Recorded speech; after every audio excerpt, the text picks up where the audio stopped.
A rapist rarely cares about the feelings of a person they rape. And a terrorist doesn't care about the people they bombed, right? They don't care. So is it a healthy thing for us to look for support from the descendants of people who did this stuff to us, or from a country who did this to us, knowing that that never happens? Right. Is it setting us up for a letdown? Yeah, well, from my philosophy, my understanding is you can't correct the problems with the same consciousness that caused it.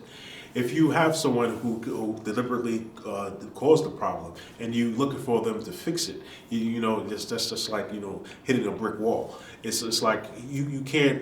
Although you have to have a truth, like South Africa did, they had a truth and recognition of apartheid. You have to have the person who caused that problem first admit that they caused the problem, and from that you can start the healing. But if you have someone who doesn't admit it and doesn't take ownership of how they caused the problem, then you can never have healing. So again, to that philosophy, you can't solve the problems with the same consciousness that caused it. If you have a consciousness that's deliberately and continue to cause the same issues and problems and disruptions, then why would you try to look for them to fix it? So I think some of these problems that we have our own answers to, we can fix it for ourselves, for those mental health professionals that we have in our community and our society that recognize it, and they can label it and know the remedies to fix these issues. But you have those people who do know those problems, but they just don't want to fix it because they profited from those things. They profit in our dysfunction. They profit in all those the things that they will cause, but they continue to make their living or their power structure based off of that. So that's why they don't fix it. Well, it's not I don't think that, no, we can't expect them to fix it, but it's holding them accountable. Right. And we can't let up off that. Because once we let up, that's saying that we're accepting what happened. Right? So that's saying everybody that died and sacrificed themselves for a cause, we okay with it. So at the end of the day, if you don't continue to say, hey, they need to be accountable, then it's just a whisper in the wind, because nobody's saying it anymore. So the more that we keep saying this, it's like talking about reparation. Cut the check. Where's our check at? That needs to be talked about. And anybody that's going against that, then you're not for the people. That's just how we have to look at it. And we cannot let up about holding people accountable. We can't just act like it's okay. We can forgive our people for doing things to us because it's designed like that, but we can't forgive the people that created that problem. My thing is, and I tell a lot of young kids I work with, do you hate your father for being on drugs, or you hate the person that created the drugs more? Right? So that's something for them to think about, that he didn't have a chance because it was already designed. So you need to take that motivation and turn it a different type of way. So more or less it's about not expecting a handout, but just making people accountable. You got to hold people accountable. It's just like if you're in a relationship and your spouse cheats, she has to be accountable. That's what we got to start telling people. They have to be accountable for whatever was done for creating this traumatic experience. Because like you said, it's going to take centuries and generations to actually change what's been done to us. But if we don't demand something, if we keep just accepting the small handouts or the tangible things or the symbolic things, then it's never really going to change. That's big that you mentioned that, because I'm an avid reader, and I have my family. I have 3 children, myself and my wife.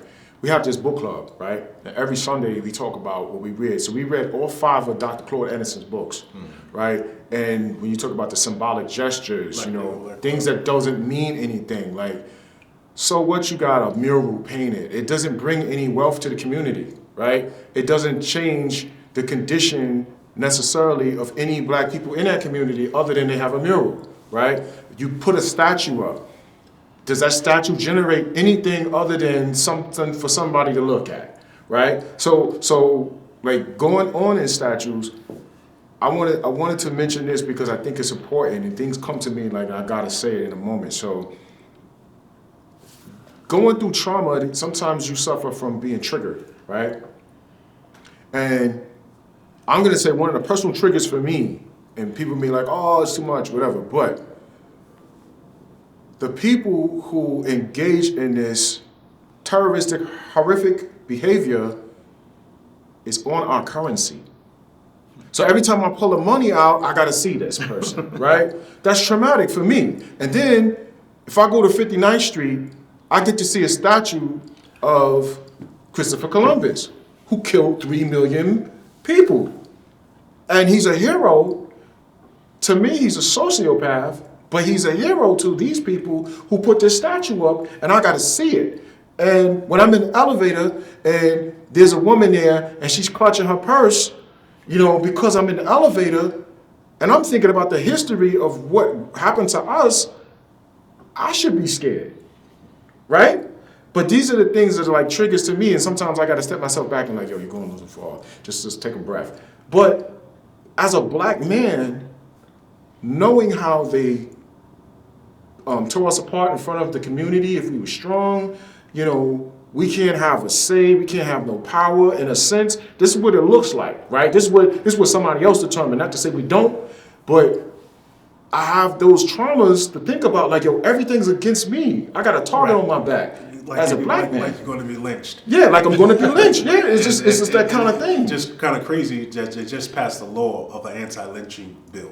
And the anti-lynching bill has just been passed within a couple of months ago. Yeah, just passed. And you think about the trauma and how long have we been on this country, and how long has this trauma been going on of the fear of being lynched, of when you speak up or being strong. Every black leader that I looked up to has been killed.